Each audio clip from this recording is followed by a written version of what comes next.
नमस्कार दोस्तों, स्वागत है आपका स्मार्ट स्टडी राजस्थान के यूट्यूब चैनल पर। आज है 28 दिसंबर और 28 दिसंबर की जितनी भी महत्वपूर्ण राजस्थान करंट अफेयर्स बन रही हैं वो मैं इस क्लास में आपके सामने लेकर आया हूं। आपको डेली राजस्थान करंट अफेयर्स की क्लास मिल जाती है।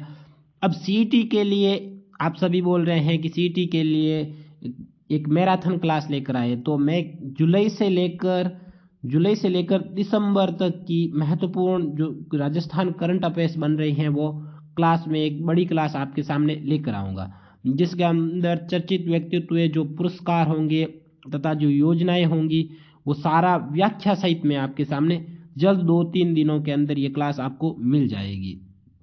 तो आज की जो 28 तारीख की क्लास है और इस क्लास की पीडीएफ मैं आपके टेलीग्राम चैनल पर डाल दूंगा। जो टेलीग्राम चैनल को ज्वाइन करने के लिए लिंक वीडियो के डिस्क्रिप्शन बॉक्स में डाल रखी है, वहां जाकर आप टेलीग्राम चैनल को ज्वाइन कर लें। तो शुरू करते हैं आज की इस महत्वपूर्ण क्लास को। पहला क्वेश्चन है, राजस्थान के पूर्व मुख्य सचिव राजीव महर्षि जिन्हें हाल ही में टाटा पावर का नया स्वतंत्र डायरेक्टर नियुक्त किया, उन्हें वर्ष 2022 में कौन सा पद्म पुरस्कार दिया गया? वेरी इंपॉर्टेंट है, चर्चित व्यक्तित्व में पूछा जा सकता है रिट तथा सीईटी 10+2 के अंदर। तो आप याद रखना इसे पूरा, क्योंकि यह राजस्थान के जयपुर के निवासी है। राजीव महर्षि पूर्व मुख्य सचिव भी रह चुके हैं, केग रह चुके हैं, नियंत्रक एवं महालेखा परीक्षक। तो इनके बारे में पूछा जा सकता है और ये अपने स्वतंत्र रूप से किसके टाटा पावर के नए डायरेक्टर अध्यक्ष मतलब निदेशक नियुक्त हुए। तो ऑप्शन ए है उन्हें कौन सा पुरस्कार मिला? ऑप्शन ए है पद्म विभूषण, ऑप्शन बी है पद्म भूषण, ऑप्शन सी है पद्मश्री और ऑप्शन डी है इनमें से कोई नहीं। तो इन्हें पद्म भूषण दिया गया। राजस्थान के 5 व्यक्तियों को पद्म पुरस्कार दिए गए, जिनमें ये भी राजीव महर्षि भी शामिल थे। व्याख्या देखते हैं। राजस्थान के पूर्व मुख्य सचिव, अभी वर्तमान में मुख्य सचिव कौन है? अपने उषा शर्मा, जो राज्य की दूसरी महिला मुख्य सचिव है। पहली कौन थी? कुशल सिंह थी। अब तो क्या है, राजस्थान के पूर्व मुख्य सचिव, केंद्रीय गृह सचिव, जो गृह सचिव भी रह चुके हैं तथा केग जैसे उच्च पदों पर रहे वरिष्ठ आईएएस राजीव महर्षि को टाटा पावर का नया स्वतंत्र डायरेक्टर निदेशक नियुक्त किया गया है। राजीव महर्षि राजस्थान के जयपुर के निवासी हैं। 2022 में उन्हें पद्म भूषण दिया गया। कंफ्यूज नहीं होना, पद्म भूषण दिया गया, ठीक है। और पैरा खिलाड़ी देवेंद्र झाझड़िया को वर्ष 2022 का पद्म भूषण दिया गया। तो 2 जनों को पद्म भूषण दिया गया, 3 जनों को पद्मश्री दिया गया। तो पद्म भूषण किन किन को दिया गया? अपने राजीव महर्षि तथा देवेंद्र झाझड़िया को। नेक्स्ट क्वेश्चन देखते हैं। राजस्थान के किन जिलों में सिविल सेवा अपील अधिकरण की स्थायी पीठ गठित की? Very very important.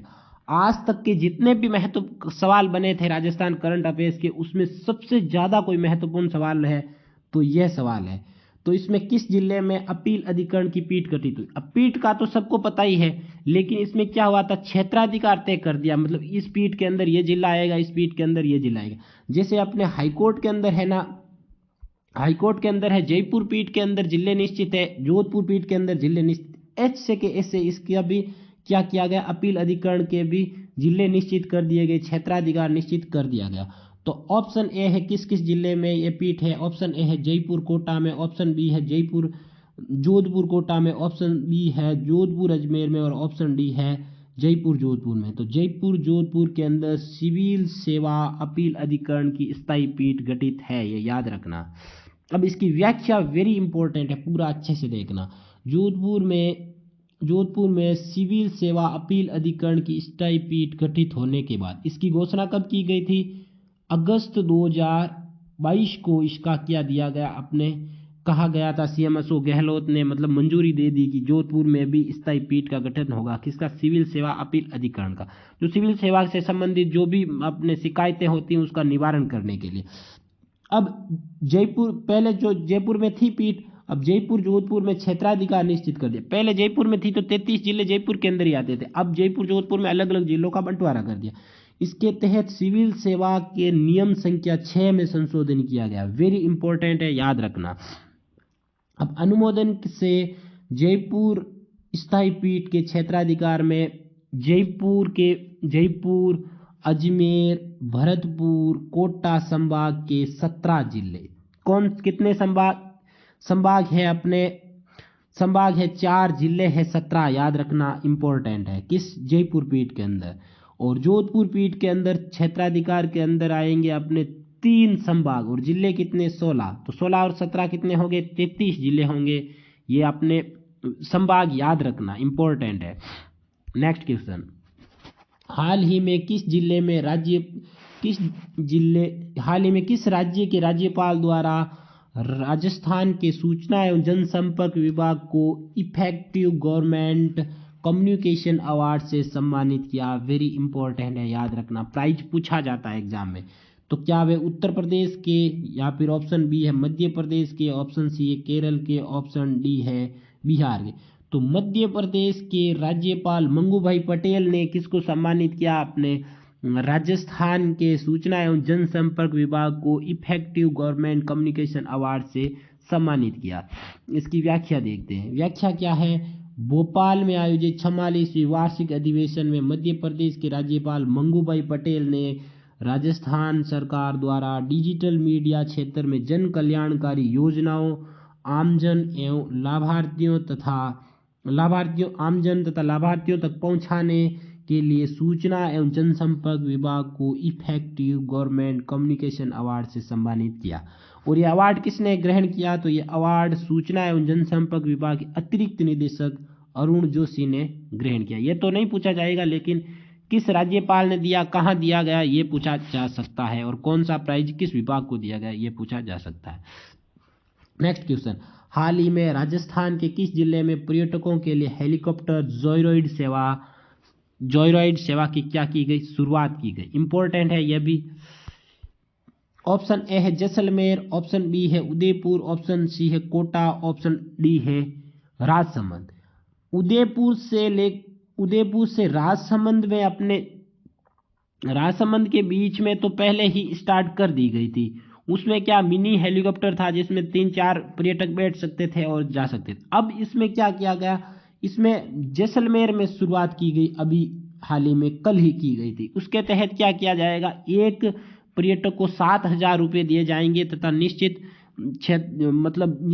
जिस सीमा के अंदर, निश्चित समय के अंदर उनको पर्यटन करवाया जाएगा। किससे? हेलीकॉप्टर से। ये सेवा शुरू की गई। इसकी व्याख्या देखते हैं। राजस्थान पर्यटन विकास निगम आरटीडीसी ने कंपनी याद रखना, A1 कंपनी के साथ मिलकर जैसलमेर में सम की ढाणी, कहां से शुरू किया? सम ढाणी से में प्रायोगिक तौर पर हेलीकॉप्टर जॉयराइड सेवा की थी शुरुआत। अब शुरुआत किसने की थी? अल्पसंख्यक मामला मंत्री सालेह मोहम्मद। मंत्री भी पूछा जा सकता है। यह भी चर्चा में भी चल रहे, कुछ ऐसा विवाद था, उस वजह से वीडियो वायरल हुआ था, उस वजह से, तो याद रखना, पूछा जा सकता है। पर्यटन राज्य मंत्री मुरारी लाल मीणा, इस अभिनव पहल का क्या था? इन दोनों ने मिलकर शुरुआत की थी। आरटीडीसी के चेयरमैन कौन है? धर्मेंद्र राठौड़। ये भी पूछा जा सकता है, याद रखना। और स्मार्ट फैक्ट के अंदर आरटीडीसी की स्थापना कब हुई थी? तो 1 अप्रैल 1979 को हुई थी। नेक्स्ट क्वेश्चन, औद्योगिक विकास के लिए गठित मारवाड़ी इंटरनेशनल फेडरेशन MIF का अनावरण किसके द्वारा किया गया? Option A CM Ashok Gehlot, option B है मुख्य सचिव उषा शर्मा, ऑप्शन डी है अपने उद्योग मंत्री Shakuntala Rawat, option C. Option D इसमें कट गया, लेकिन कोई बात नहीं। इसमें किसने किया था? CM अशोक गहलोत द्वारा ही किया गया था। ये मुख्य सचिव याद रखना उषा शर्मा है, उद्योग मंत्री कौन है? शकुंतला रावत। एक बार एग्जाम में पूछ लिया गया था। इसकी व्याख्या देखते हैं। मारवाड़ी इंटरनेशनल फेडरेशन MIF देश दुनिया में मारवाड़ी परिवार को अपनी मातृभूमि से जोड़ने का इसका क्या है? उद्देश्य है। 25 दिसंबर को ये गठित हुई थी। CM अशोक गहलोत द्वारा इसका अनावरण किया गया। इसका फेडरेशन के संस्थापक कौन है? विजय गर्ग। 25 नहीं है यहाँ पर, याद रखना, अपने 27 दिसंबर है। 27 दिसंबर को इसका क्या हुआ था? 27 दिसंबर को इसका अनावरण किया गया। किसके द्वारा? CM अशोक गहलोत के द्वारा। इस फेडरेशन का अध्यक्ष कौन है? विजयगढ़। अब MIF की प्रदेश के सभी जिलों में इकाइयां गठित की गई। याद रखना, ये मारवाड़ी परिवारों को मातृभूमि से जोड़ना इसका मेन उद्देश्य है। अब वेरी इंपॉर्टेंट अगला सवाल है, स्वच्छ भारत मिशन ग्रामीण के में डोर टू डोर कचरा संग्रहण के लिए में प्रदेश में कौन सा जिला पहले स्थान पर है? जैसे अपने शहरों में भी डोर टू डोर कचरा संग्रहण किया जाता है, वैसे कि वैसे गांवों में भी स्टार्ट कर दिया गया स्वच्छ भारत मिशन ग्रामीण के तहत। अब उसमें राजस्थान में कौन सा जिला पहले स्थान पर है? तो ऑप्शन ए है झुंझुनू, ऑप्शन बी है सिरोही, ऑप्शन डी है करौली और ऑप्शन सी है करौली और ऑप्शन डी है गंगानगर। तो गंगानगर जिला राजस्थान में पहले स्थान पर है, याद रखना। व्याख्या, स्वच्छ भारत मिशन ग्रामीण में डोर टू डोर कचरा संग्रहण में गंगानगर जिला प्रदेश में पहले स्थान पर है। इंपॉर्टेंट लगा देना। अब इस क्लास की जो PDF होगी वो PDF आपको स्मार्ट स्टडी राजस्थान के टेलीग्राम चैनल पर मिल जाएगी। मैंने कहा था आपको अपने CET स्पेशल एक क्लास मिलेगी जिसमें जुलाई से लेकर दिसंबर तक की जो भी महत्वपूर्ण करंट अफेयर्स बनेगी वो मैं उस क्लास में करवा दूंगा। उस क्लास को इतनी अच्छी तरीके से बनाऊंगा कि एक भी सवाल आपके बाहर नहीं जाएगा। वैसे जनवरी से अपने जून तक पढ़ने का कोई उद्देश्य नहीं है, क्योंकि बाद में ही विज्ञप्ति आई थी 6 महीने का ही करंट पूछेंगे, इतना पुराना नहीं पूछा जाएगा।